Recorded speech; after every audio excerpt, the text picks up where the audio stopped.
Hi, it's Ken Whitehouse here from Hart, Honda Australia Rider Training. Today, I'd like to have a look at what goes to make up a good rider. If you've been looking at any of the other videos we've been doing, we've been mainly focusing on good physical skills. And that's important. To be a good rider, we need to have good physical skills. We need to be able to handle our motorcycle in any situation that we put ourselves in physically. But I believe we also need to have good mental skills. We need to be able to make sure that we don't put ourselves in a situation that we can't handle physically. So it means that those two skills need to be balanced. It also means that you can be a good rider from the very first day that you get trained on your bike. I'd like to have a look at three basic riding principles that if we can put into practice will keep us very low risk. The first of these skills, I believe it's our first line of defense, is we need to have very good observation skills.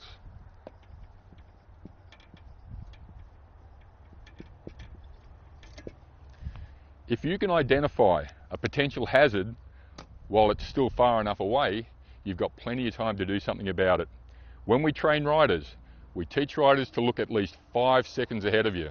So depending on how fast you're going, wherever you're going to be in 5 seconds time, you need to be looking that far ahead. Then we can use what we call scanning. We can scan back to the bike with our eyes, check out to the sides, look in our mirrors, see what's going on at the instruments, and then back 5 seconds again. Really important. If you can identify it while it's 5 seconds away, plenty of time. We also need to think about, though, sometimes when we're going around corners, our vision might be obscured by something in the centre of the corner. We might be able to move ourselves in our lane to get a better view, but what we could definitely do is slow down. We can always compensate for a lack of vision by slowing down, and that is our second part of roadcraft.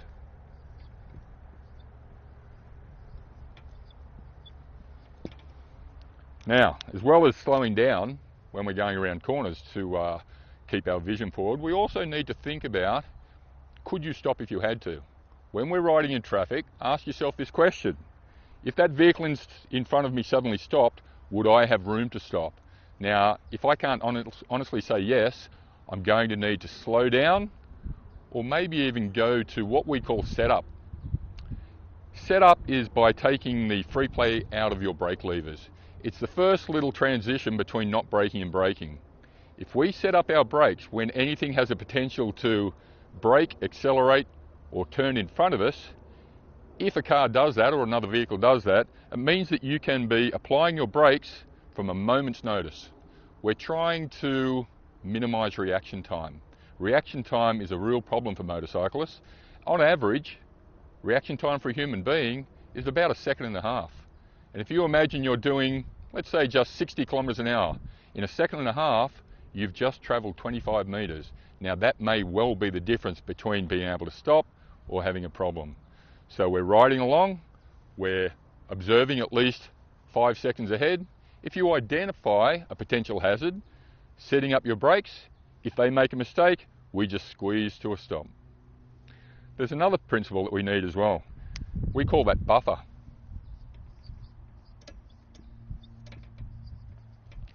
Buffer basically means maximizing space away from hazards.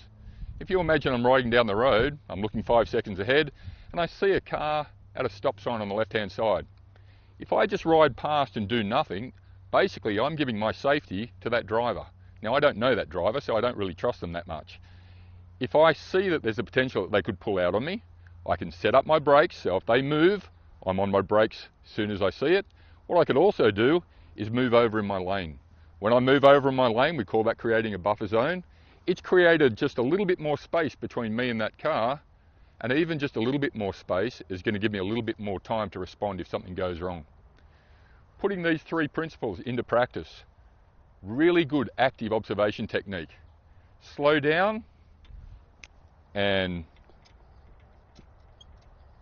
set up your brakes if anything has a chance to brake, accelerate or turn into your space, and create space away from the hazard.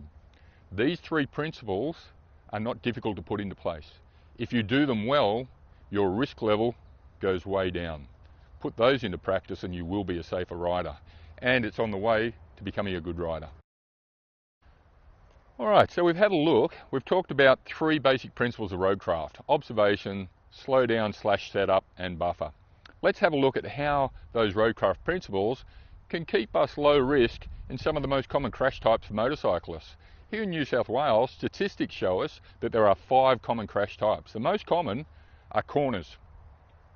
One of the big reasons people are having problems in corners is that they go into the corner too fast. It's very hard to adjust when you're in a corner if you're going too fast. So what we need to do is prepare before we get there.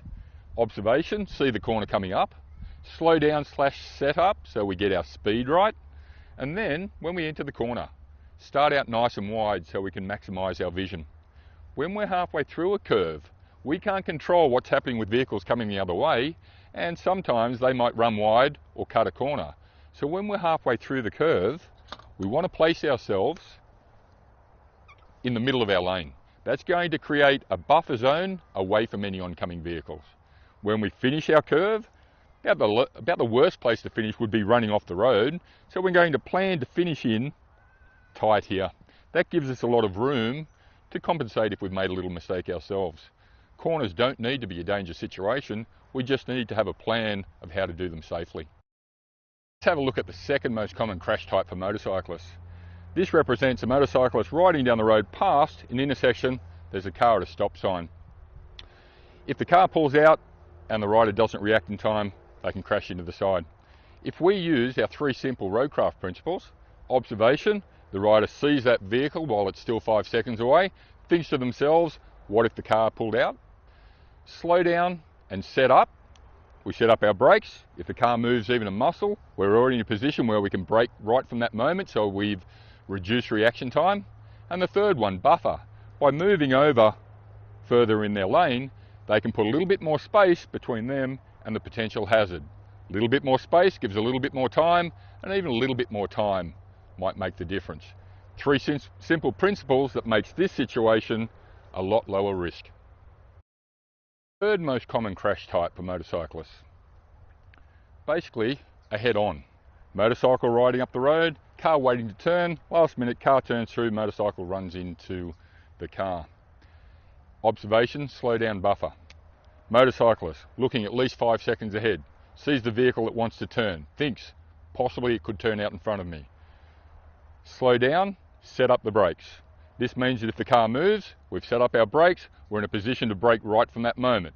We've reduced reaction time.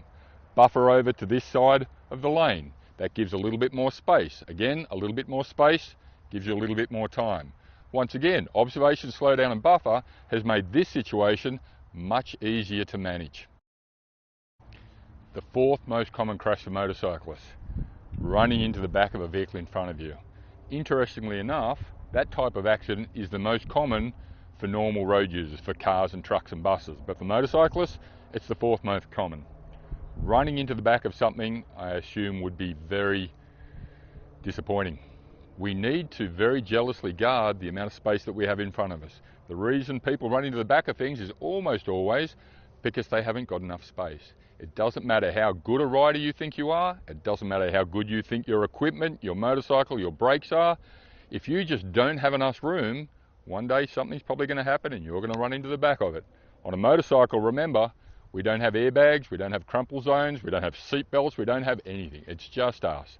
Running into the back of a vehicle would be disastrous. We need to manage our space. We've spoken about this before. We need to have a 3-second gap between us and the vehicle in front. We gauge that gap by when a vehicle goes past a stationary object, parked car, telegraph pole, start to count. 1001, 1002, 1003. If you get to that same spot before you got to 1003, you're too close. You need to back it up a little bit because you can't control what's going to happen to that vehicle in front. Leave enough space and you'll be able to stop. We're up to the 5th most common crash type for motorcyclists. This involves a multi-lane situation where we have a car in one lane, motorcycle in the other, and suddenly the car just pulls across over onto the motorcyclist. Let's have a look at the scenario here. Have a look at where the bike rider is. Do you think they've put themselves in a good spot? They're very close to that vehicle and they're probably right in the blind spot. Car drivers, as a rule, aren't very good at observation at the best of times. Let's not put ourselves in a position where it makes it worse. This rider would have been much better placed by sitting back further or sitting further ahead. As the bike's going past the vehicle, make a buffer zone. So once again, we're observing, we're seeing what's going on around us. We're slowing down or setting up, making some space, and buffering away from any potential hazard. Observation, slow down / setup, and buffer. 3 very simple techniques that if you use well, will make your risk level much lower. How are we going with our definition of a good rider? I believe that a good rider needs good physical skills. Have you been looking at the videos? You've been out working with your bike? Get as good as you can on your bike. I also believe that a good rider needs good mental skills. Think about how we're riding. Just because we can do something doesn't mean we should. Think about the decisions that you're making. Use our roadcraft techniques. Get very good at active observation. See things nice and early. Anticipate, could that be a problem for me? If so, do something about it. Slow down, set up your brakes, minimize reaction time, and make a buffer zone. Create space away from potential hazards. 3 very simple techniques that if put into practice really will keep you safe.